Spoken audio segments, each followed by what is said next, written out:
On continue notre série sur l'évangélisation ce matin. Juste faire une petite récapitulation très, très rapide pendant que nos joueurs de football rentrent dans leur local. Qu'est-ce qu'on a vu jusqu'à présent? Bien, dans notre premier exposé, on a vu ensemble que ce qui est au cœur de la mission de l'Église, c'est d'annoncer l'Évangile de Jésus-Christ. C'est vraiment ça qui est au cœur de la mission. On peut faire des bonnes œuvres, on peut avoir des témoignages d'amour, on peut aider des gens, on peut dépanner des gens, on peut avoir des banques alimentaires, toutes sortes de choses. Mais il n'y a jamais rien qui doit prendre la place dans notre esprit d'annoncer l'Évangile de Jésus-Christ.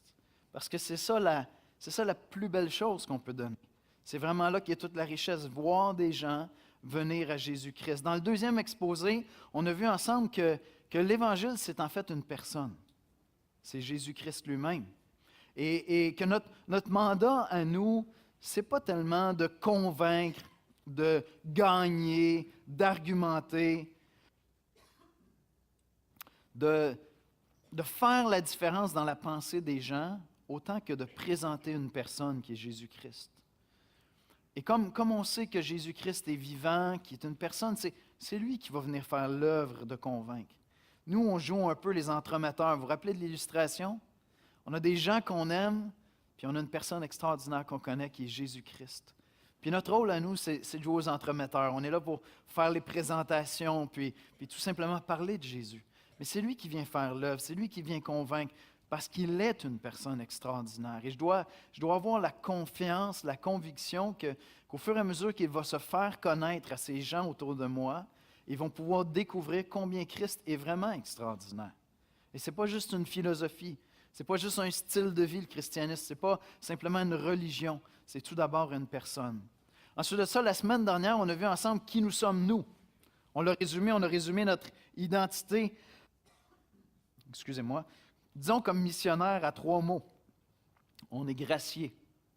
C'est-à-dire qu'on a reçu la paix de Dieu en Jésus-Christ, le shalom de Dieu. On a vu ensemble la semaine dernière qu'on est croyant. Et vous vous rappelez, j'insistais sur l'idée qu'on ne doit pas être gêné d'avoir cru en Jésus, parce qu'il y a des gens qui nous regardent et qui vont dire « Ah, t'es bien naïf, t'es un croyant. » Mais je ne sais pas si vous vous rappelez de la comparaison qu'on a donnée. On a dit « Oui, mais il n'y a aucune relation profonde et véritable qui ne repose pas sur la foi. » Toutes les relations, même humaines, qui sont des relations de confiance, bien c'est ça, c'est des relations de foi. J'ai confiance en toi, j'ai foi dans ton intégrité, j'ai foi que ta parole vaut quelque chose. Et quelqu'un qui dit, moi, j'avance pas par la foi. Non, moi, je suis quelqu'un de terre à terre, mais tu es quelqu'un de très isolé, mon ami. Parce que quand quelqu'un te fait un chèque, tu dis, non, moi, je prends pas de chèque, je prends juste du cash. Quand tu embarques dans l'autobus, tu dis, attends un petit peu, as-tu ton permis de conduire? Puis quand tu en vas te faire opérer, tu demandes des témoins pour être certain que c'est vraiment le chirurgien puis qu'il a déjà fait des chirurgies. Vous comprenez? On n'en finit plus. Puis tes amis viennent te voir et ils disent, tu peux me faire confiance. Non, je suis désolé, moi j'ai confiance en personne. Moi, je n'avance pas par la foi, j'avance par la raison. Non, on avance par la foi. Alors, soyez pas gênés d'avoir cru en Jésus-Christ. On a dit, c'est une personne extraordinaire et c'est à lui de se révéler aux gens. Mais une fois que j'ai saisi qui est Jésus, bien sûr, nous sommes des gens qui avons cru. Et nous en sommes d'autant plus heureux, bénis, comme on a vu la semaine dernière. Puis enfin, on est envoyés, graciés, croyants, envoyés pour aller simplement être des témoins. Et ce matin, on se tourne vers les gens autour de nous, vers nos amis, vers ces gens à qui on veut annoncer Jésus-Christ. Ce n'est pas une relation simple et évidente, notre relation avec les gens autour de nous qui ne sont pas chrétiens, puis on a tellement à cœur, puis des fois, ça peut être assez complexe. Puis en même temps, est-ce qu'il y a quelque chose de plus important pour un chrétien, à part l'adoration, là? Est-ce qu'il y a quelque chose de plus important pour un chrétien que d'annoncer l'Évangile de Jésus-Christ? Alors, comment on est appelé à regarder les gens autour de nous, dans notre famille, nos proches, nos collègues de travail? Et donc, ce matin, on va simplement chercher à répondre à une seule question. Comment est-ce que Dieu me demande de regarder les gens qui m'entourent? Comment est-ce qu'il m'appelle à les regarder? C'est bon? Vous pouvez tourner avec nous dans Matthieu 9. On va aller ensemble dans un mot de prière.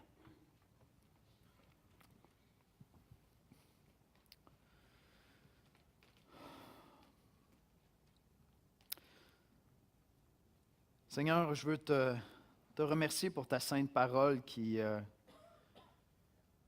nous révèle ta personne, qui nous révèle ton amour pour nous, Seigneur. Cette parole qui est venue se déposer dans nos cœurs puis qui nous a donné la foi en toi, Jésus. Qui nous a aidés à croire dans cet être extraordinaire que tu es, Seigneur. Et sans l'intervention de ton Esprit Saint, ce n'est pas possible de croire. Tu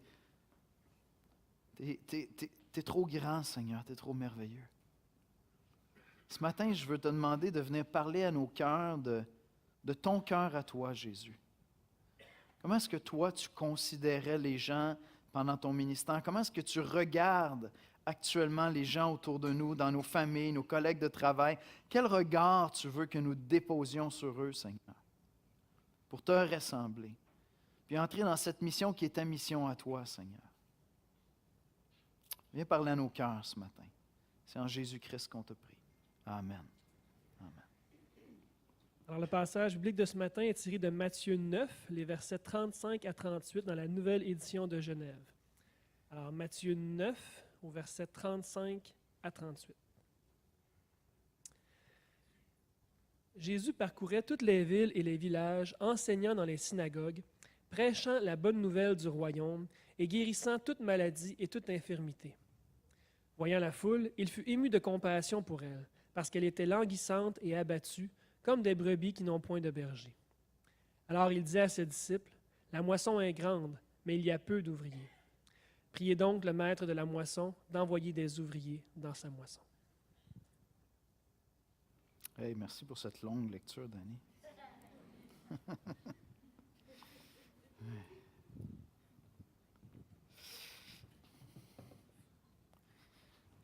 On a intitulé cet exposé-là « Les amis ».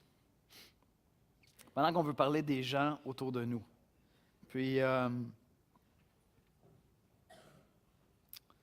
plein de gens autour de nous qui ne sont pas chrétiens, qu'on aime, on respecte leur liberté. Hein? Dieu nous donne la liberté. Jusqu'à ce qu'on se présente devant lui, là, on est libre de choisir. Puis un jour, les Écritures nous disent qu'on va tous comparaître devant Dieu, qu'on va tous avoir à rendre compte. Maintenant, quel regard est-ce qu'on est appelé à déposer sur les gens autour de nous? Puis, il y aurait beaucoup à dire si on allait appliquer ça de manière particulière aux gens autour de vous. Quelle sorte de relation j'ai avec mes enfants s'ils ne sont pas chrétiens? Avec mon époux ou mon épouse s'il n'est pas chrétien, n'est pas chrétienne? Avec des collègues de travail, avec mes parents? Avec des gens à qui des fois j'ai témoigné pendant des années, puis sans réponse, puis je les vois faire des choix. Quelle relation je vais avoir avec eux? Et donc, on pourrait appliquer ça de manière particulière dans chacune de ces situations-là. Et ce matin, moi, je vais simplement vous donner des principes à partir de la parole de Dieu et vous allez devoir chercher comment répondre à cette question-là. Quel regard Dieu vous demande d'avoir sur ces gens-là, particulièrement autour de vous, chacun avec leur histoire à eux. Puis j'aimerais ça juste mentionner d'entrée de jeu que ce matin, dans ce qu'on est en train d'apporter, je ne fais pas de jugement sur les qualités des gens. Je pense que c'est quelque chose d'important à mentionner parce que les Écritures sont assez sévères. Hein. Lorsqu'on parle de quelqu'un qui n'a pas cru en Jésus-Christ, les choses qu'on va dire sont tranchantes. Maintenant, je ne suis pas en train de poser des jugements sur les qualités personnelles des individus. J'ai plein de personnes non chrétiennes autour de moi qui sont des gens de très grande qualité, des gens que j'apprécie, des gens que j'admire, qui ont plein de choses à m'apporter. Et donc, si je suis franc puis j'ouvre les Écritures, je vais quand même poser un regard sur eux. Je vais poser un jugement même sur leur choix devant Dieu, essayer de voir où est-ce qu'ils se situent par rapport à Dieu. Mais ça ne m'empêche pas de les apprécier pour leur qualité personnelle. Puis, je prends le temps de mentionner ça parce que ça peut aussi jouer dans l'autre sens. C'est-à-dire que parfois, on est tellement impressionné par les qualités de gens qui ne sont pas chrétiens autour de nous, qu'on a de la difficulté à garder ce regard biblique aussi sur leur situation devant Dieu. Je ne sais pas si vous me suivez.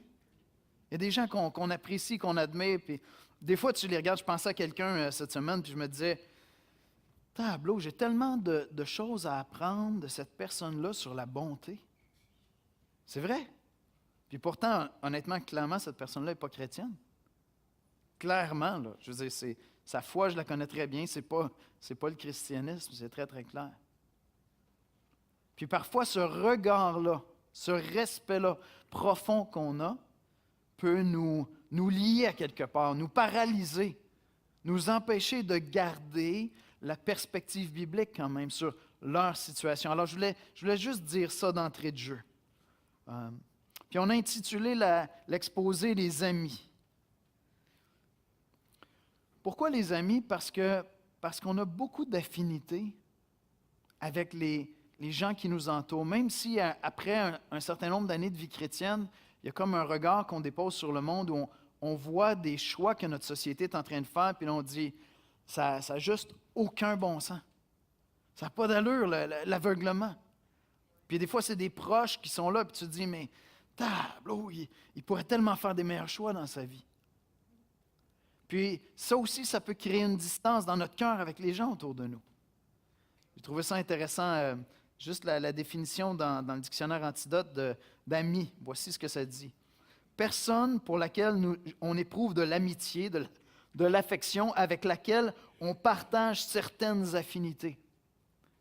Et ce matin, on va aller voir certains passages qui nous rappellent à quel point on a des affinités avec les gens autour de nous. Beaucoup plus qu'on pourrait le croire lorsqu'on commence à, des fois, déposer un regard condescendant sur le monde qui nous entoure. Quelqu'un a écrit, à l'égard des non-chrétiens qui nous entourent, notre réaction par défaut est souvent la condescendance et le jugement. Ou au contraire, l'apathie et l'indifférence, alors que ce devrait être l'amour et la compréhension. Alors, comme on va voir ce matin, on a beaucoup en commun avec les gens qui nous entourent et c'est de l'amour et de la compassion que nous devrions éprouver à leur égard. Si j'ai bien saisi l'Évangile et si je veux leur partager l'Évangile. Voici comment je résumerai l'exposé de ce matin. C'est parce que Dieu a déposé sur nous un regard de compassion que nous avons connu sa grâce et il nous appelle à garder les yeux et le cœur ouvert pour nos amis. C'est difficile avec le temps. C'est difficile avec le temps parce que ça peut devenir lourd à porter de garder toujours le regard de Jésus sur le monde qui nous entoure. Les amis, les amis. Alors on commence avec ce passage dans Éphésiens 2 qui est assez décapant, qui dit quelque chose de vrai sur nous et sur les êtres humains en général. Dans Éphésiens 2, versets 1 à 3, je le lis, on lit ceci. « Vous étiez morts par vos offenses et par vos péchés, dans lesquels vous marchiez autrefois, selon le train de ce monde, selon le prince de la puissance de l'air, de l'esprit qui agit maintenant dans les fils de la rébellion. Nous tous aussi, nous étions de leur nombre, et nous vivions autrefois selon les convictions de notre chair, accomplissant les volontés de la chair et de nos pensées, et nous étions par nature des enfants de colère comme les autres. » On va développer ça un petit peu plus loin dans le message, mais je veux attirer votre attention sur un seul aspect pour l'instant dans ce passage-là. Paul est en train de dire que nous sommes tous, par nature, des fils et des filles de la rébellion. On a tous hérité en Adam d'une nature pécheresse. Et par nature, on est au départ identique, rebelle envers Dieu. Je ne dois jamais le perdre de vue pour ceux qui m'entourent, malgré des fois toutes leurs qualités incroyables, mais je ne dois jamais perdre de vue le fait que c'était ma nature à moi aussi. C'est de là que je viens. On a tous la même nature. Tous pécheurs. Puis quand je lis les journaux, quand je lis les faits divers, quand je vois les mouvements comme moi aussi, dans les attitudes de mes enfants, dans les cours de récréation à l'école, cette nature-là, rebelle envers Dieu, est omniprésente. C'est là, c'est partout. On peut le voir partout. Il y a un livre que je lisais cette semaine qui parlait du chaos qu'il y a dans le monde. C'est un psychologue qui s'est développé une philosophie de vie, puis il dit, dans le fond, il y a un chaos dans le monde, puis notre mandat comme être humain, c'est de mettre de l'ordre dans ce chaos-là. C'est vraiment intéressant. Puis dans un sens, c'est très près des Écritures comme vision. C'est vrai, on est des constructeurs, on est des bâtisseurs. Mais ce que j'ai aimé surtout, c'est qu'il disait, ce chaos-là est aussi dans le cœur humain. Le pouvoir de destruction est présent dans le cœur humain. L'humanité progresse scientifiquement, l'humanité pense progresser humainement, puis pourtant le 20e siècle a été le siècle le plus meurtrier, où on a vu des sociétés les plus évoluées faire les choses les plus abominables sur le plan humain. Pensez évidemment à la Deuxième Guerre mondiale. D'accord? L'Allemagne était l'élite intellectuelle de la Terre. Sérieusement, là. La culture, la philosophie. Maintenant, pensez au communisme. Mais si vous n'avez pas lu sur ça, on parle de millions, de millions, de millions de morts au nom d'une idée. D'accord? Puis pensez à ce qu'on est en train de faire actuellement. On est maintenant au 21e siècle. Pensez à ce qui se passe avec l'avortement. D'accord? Donc, ce pouvoir-là destructeur est dans tous les êtres humains, c'est présent en nous. Il y a un ami non-chrétien qui me disait cette semaine, il dit, on a tous un côté sombre en nous, puis on doit tous essayer de le faire taire. Intéressant, hein? C'est ça, c'est la nature pécheresse. Comment est-ce que je vais faire taire cette nature-là? Nous étions tous naturellement, par nature, fils de la rébellion. Et Paul est en train de nous rappeler ça. Paul est en train de nous rappeler que c'est ainsi qu'on est. Puis, une des manières que comme cette perte de lucidité-là se manifeste dans nos cœurs, c'est qu'il y a des gens autour de nous qu'on aime beaucoup, à qui on a témoigné des fois pendant des années. On a prié pour eux, on a eu des conversations avec eux. Puis, ils sont fermés à l'Évangile. Vous allez penser tout de suite à quelqu'un, je suis convaincu, d'accord? Puis à un certain moment donné, dans ta tête, tu commences à te dire, « Hey, celui-là, là, je ne pense pas qu'il va se convertir jamais. » Je vois vraiment pas, là, c'est comme, j'y crois plus. Puis dans le fond, la pensée qui est en train de s'installer dans notre cœur, c'est pas conscient, là. C'est que cette personne-là, là, elle a une nature plus pécheresse que celle que moi j'avais avant de me convertir. Ma conversion à moi était beaucoup plus simple que la leur, parce que, vous comprenez, on ne va pas au bout de ça, là. On ne va pas jusqu'au bout de ce raisonnement-là. On se dirait, ben non, voyons donc, tu sais. Mais il y a des gens autour de nous pour qui on se décourage de prier, à qui on se décourage de parler, d'annoncer l'Évangile, parce qu'à quelque part à l'intérieur de nous, on n'y croit plus. Comme si c'était à l'ouverture des gens que leur capacité à devenir chrétien était déterminée. C'est pas ça que les Écritures m'enseignent. Voyez-vous? On oublie qu'on est tous, on vient tous au monde avec la même nature pécheresse, tous aussi éloignés de Dieu, et personne n'a fondamentalement un plus grand potentiel de conversion. Ouais, les psychologues pourraient vous dire ça. Ouais, lui, il était porté vers ça. Il avait besoin d'une béquille dans sa vie. Je comprends, mais ça, c'est sans compter la réalité que les Écritures nous révèlent. Il n'y a personne autour de toi, là, cette personne pour qui tu as arrêté de prier, à qui tu as arrêté de témoigner parce que tu te dis « j'y crois pas, j'y crois plus, ça ne se passera pas ». Cette personne-là n'est pas plus loin de toi, n'est pas plus loin de Dieu que toi avant ta conversion. Est-ce que vous croyez ça? Si vous croyez ça, vous allez prier autant pour cette personne-là. Vous allez lui témoigner autant.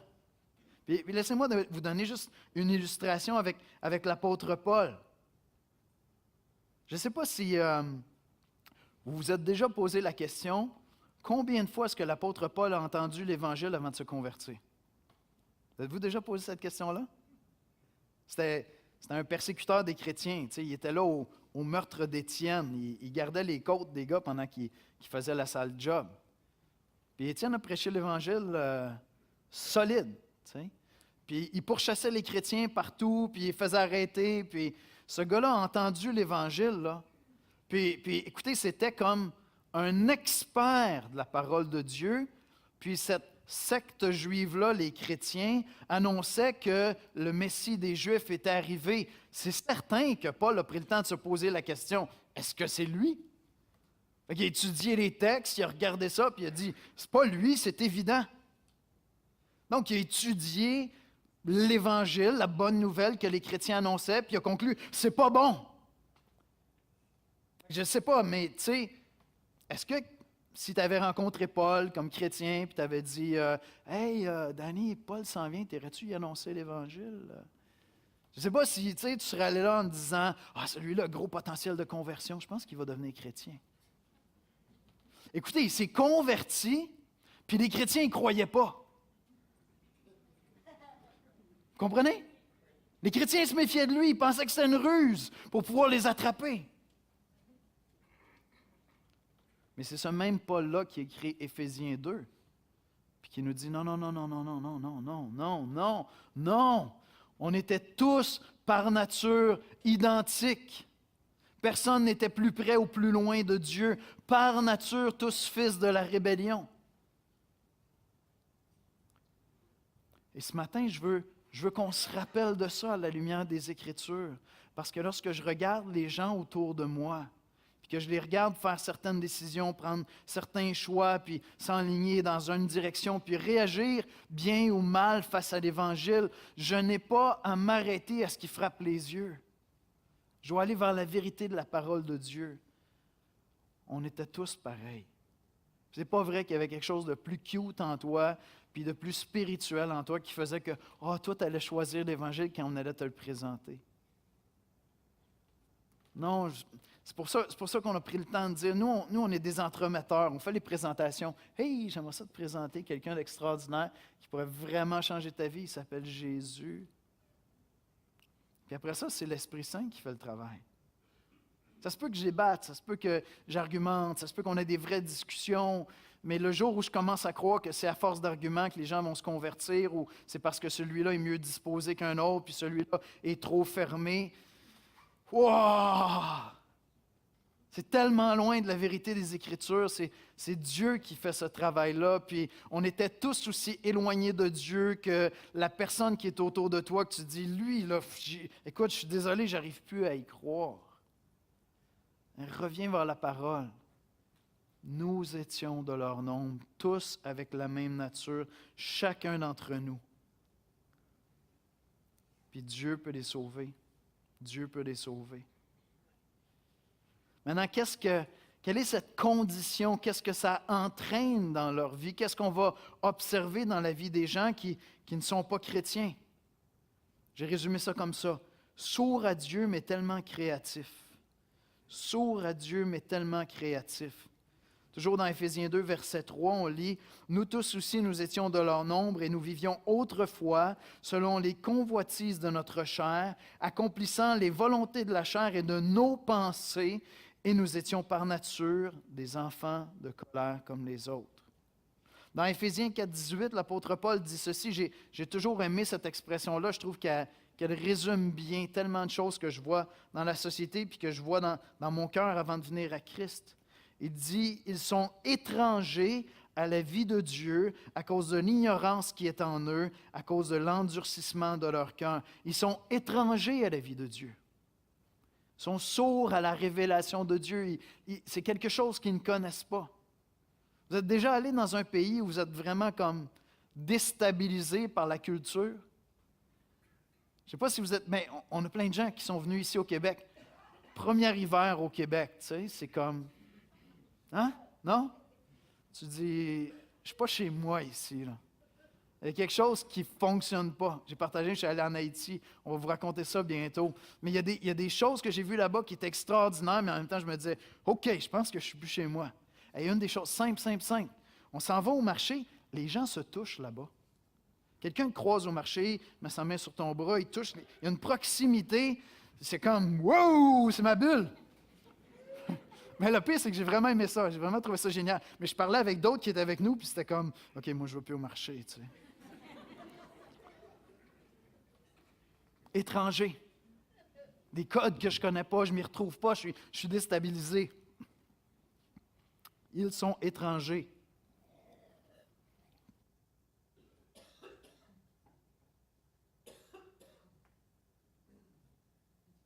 Excusez-moi.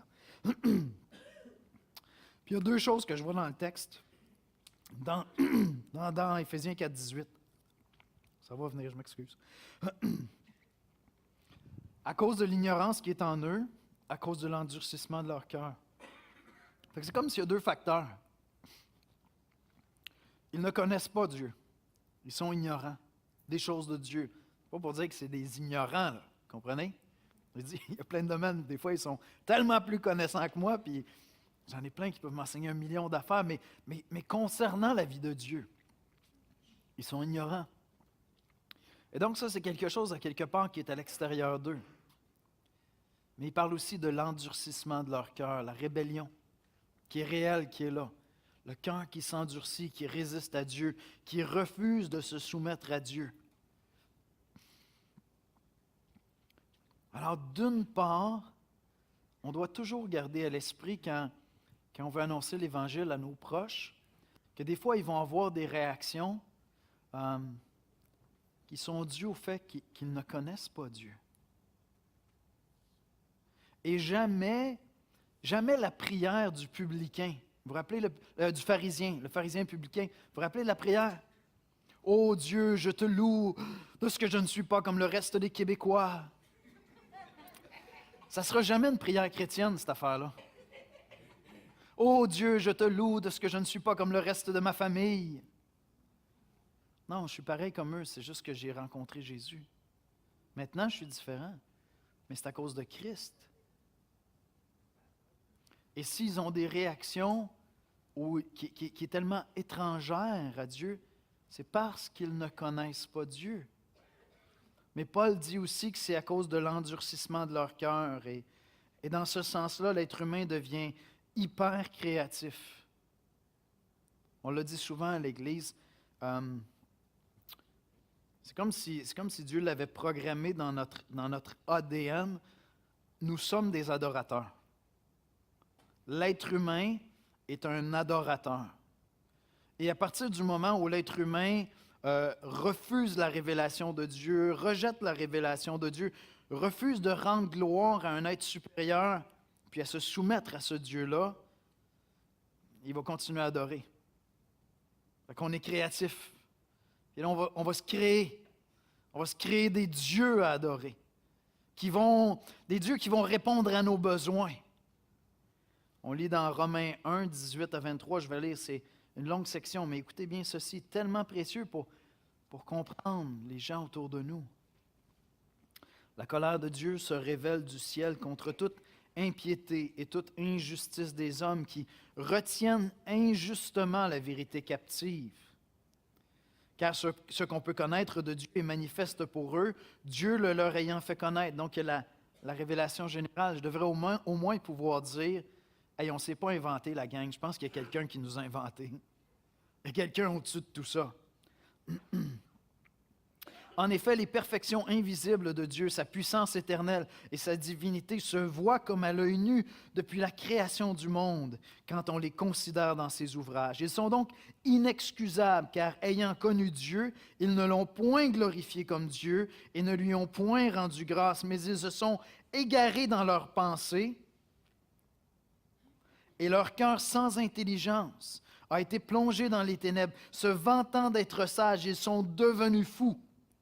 Et ils ont changé la gloire du Dieu incorruptible en image représentant l'homme corruptible, des oiseaux, des quadrupèdes, des reptiles. Et Paul est en train de parler de tous ces dieux que les êtres humains ont créés pour donner un sens à la vie, pour donner un sens à leur existence, pour donner un sens à leur souffrance, pour donner un sens à leur joie, pour donner un sens à la mort, pour trouver l'espoir, pour se donner un guide, puis savoir, OK, qu'est-ce qui est bien, qu'est-ce qui est mal. Ils se sont créés des dieux, refusant le Dieu créateur.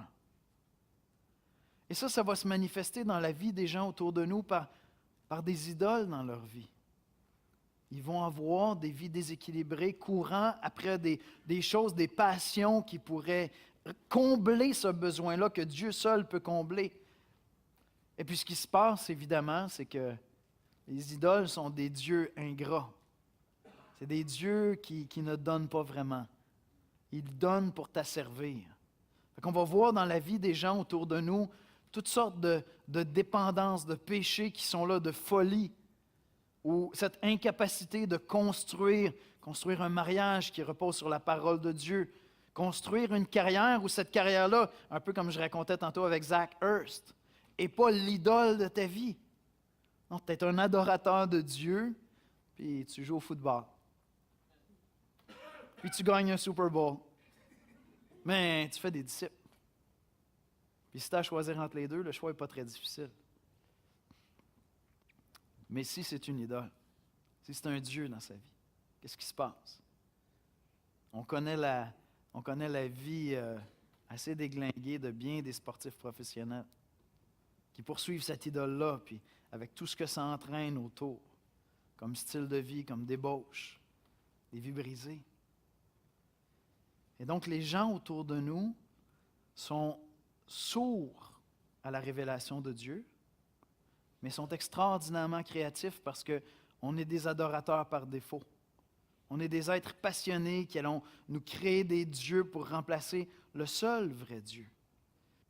Et quand je suis en relation avec les gens autour de moi, avec ma famille, mes amis, mes collègues, je ne dois pas perdre ces choses-là de vue.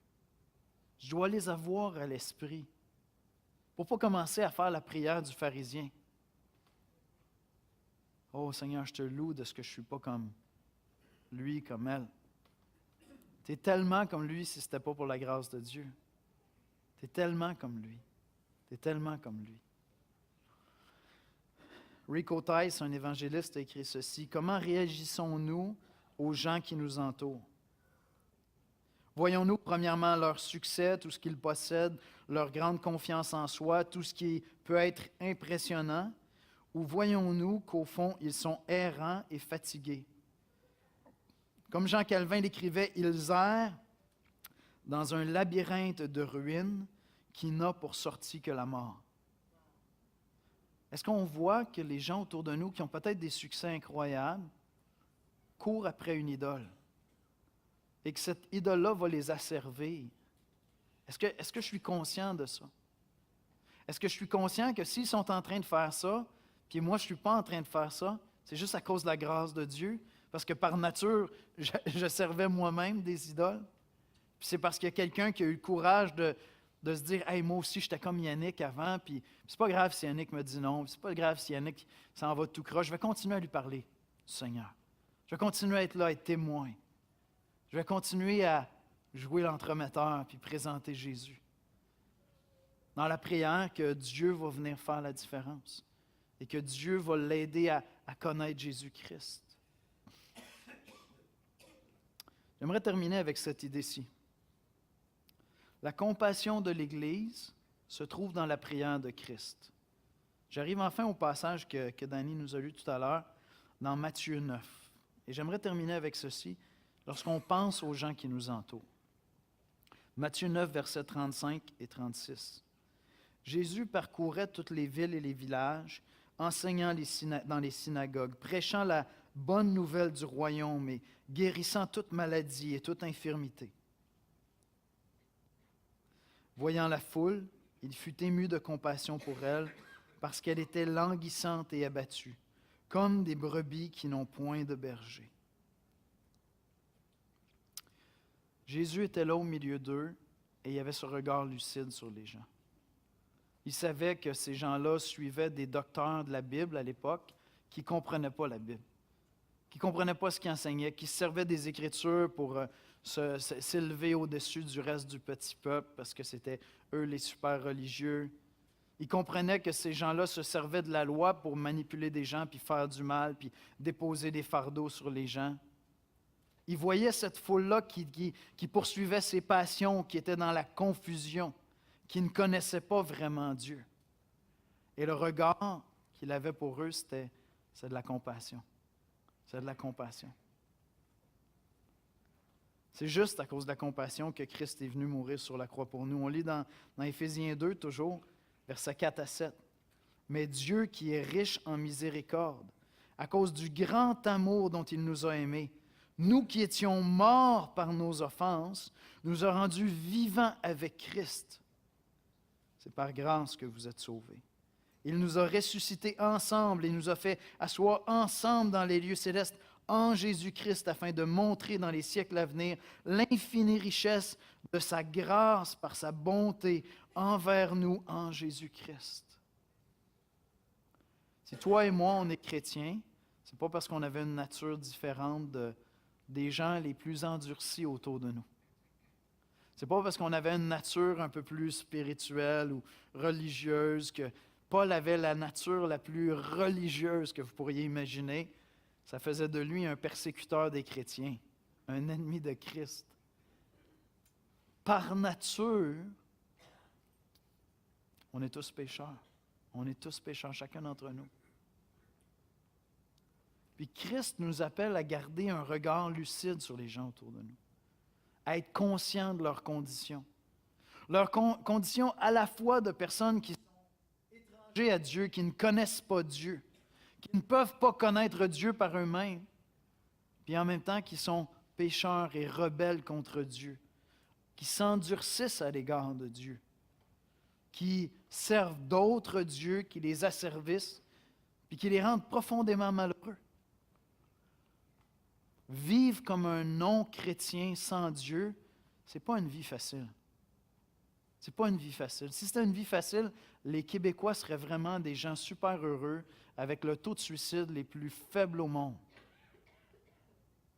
Puis l'amour, on saurait comment vivre ça, puis ça serait merveilleux. La vérité, c'est pas ça, c'est qu'on vit dans le plus meilleur pays du monde, puis en même temps, il y a tellement de désespoir, il y a tellement de détresse, il y a tellement de solitude autour de nous.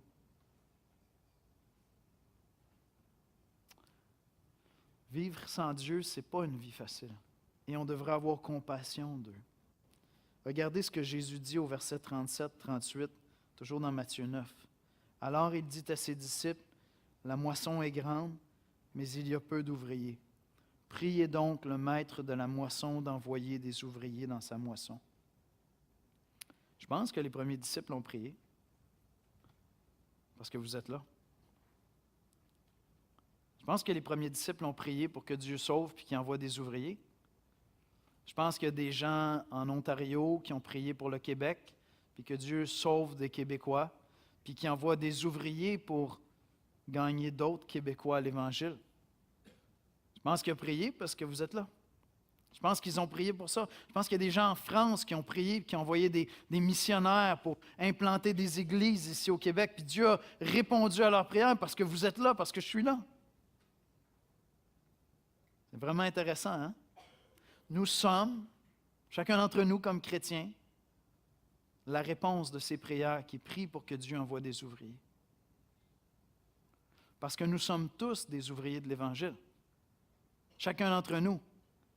Comprenez, les disciples, lorsque Jésus les envoie, ce sont des disciples.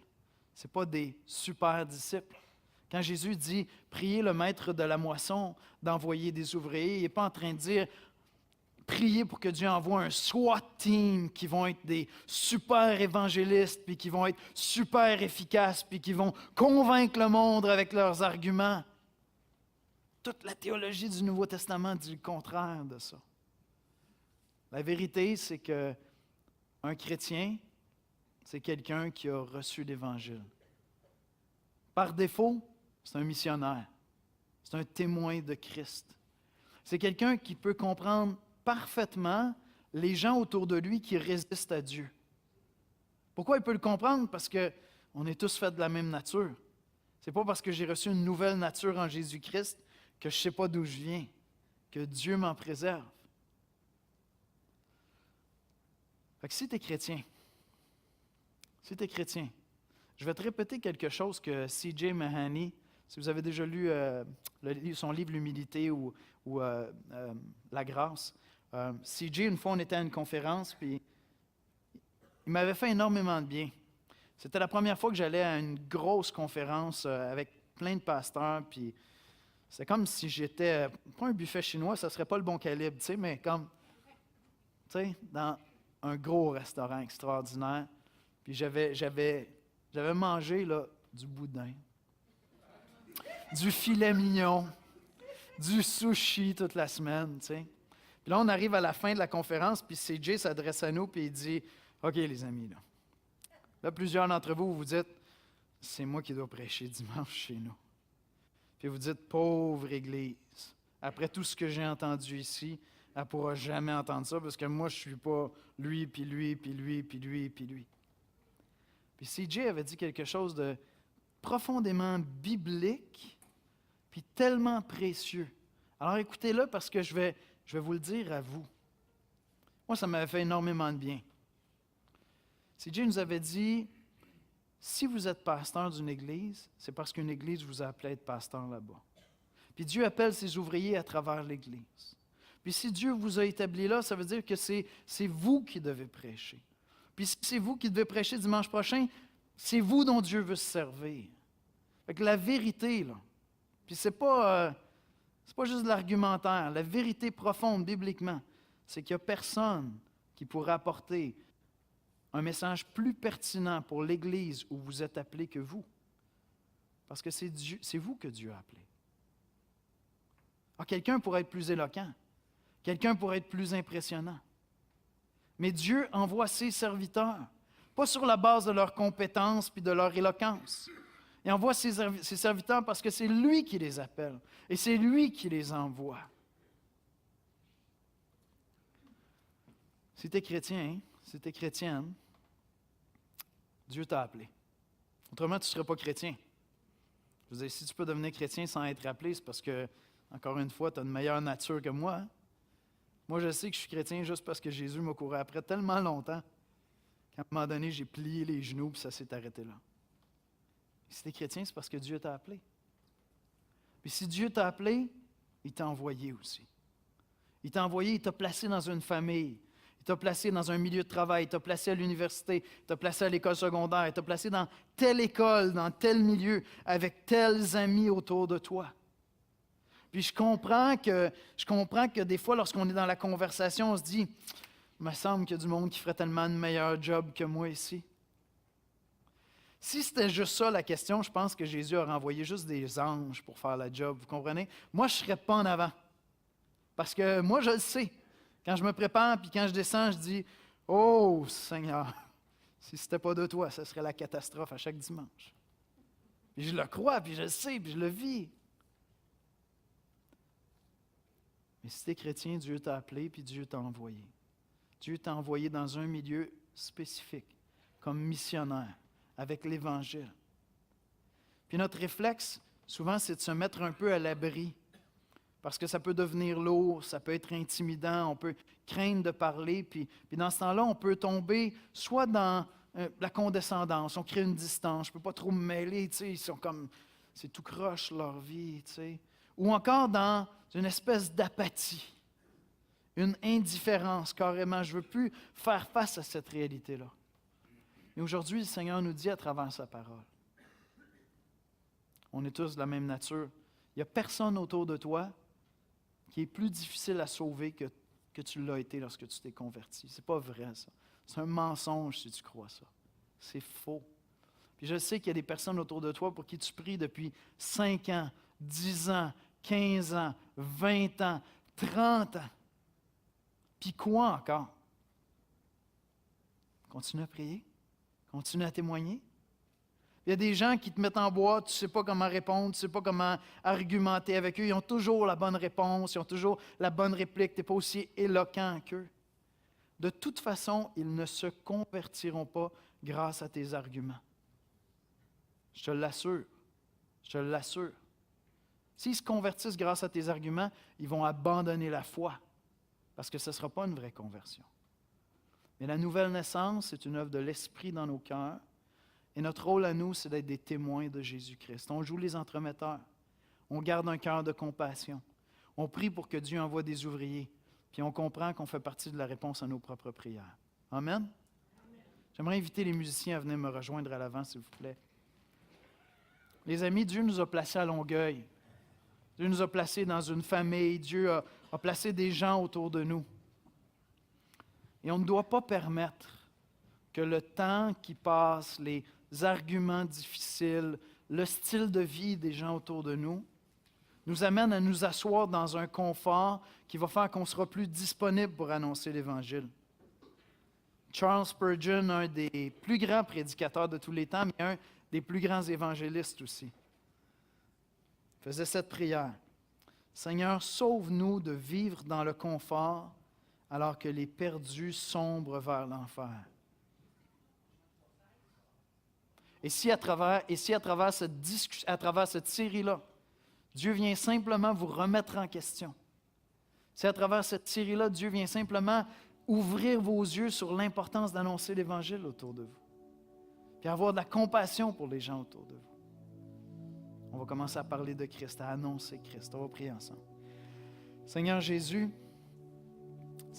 on vient t'adorer ce matin. On vient te célébrer.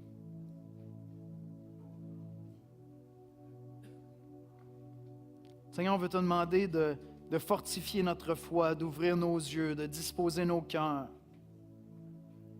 afin de voir les gens autour de nous comme toi tu les vois, avec ta compassion, Seigneur. Avec cette lucidité qui fait que tu vois le péché et tu vois le pécheur. Tu vois le cœur rebelle, mais tu vois l'esprit confus, Seigneur. Seigneur, donne-nous le courage, la lucidité, l'amour, Seigneur, pour ne pas laisser une distance s'installer entre les gens autour de nous et notre foi, Seigneur. Aide-nous à vivre cette foi-là publiquement, ouvertement, avec douceur, avec respect, Seigneur, saisissant des opportunités pour annoncer Jésus-Christ. Seigneur, tu nous as placés comme missionnaires dans nos familles, dans notre milieu de travail, ici à Longueuil, dans la Montérégie, Seigneur, et on veut ouvrir la bouche pour toi. C'est en Jésus-Christ qu'on te prie. Amen.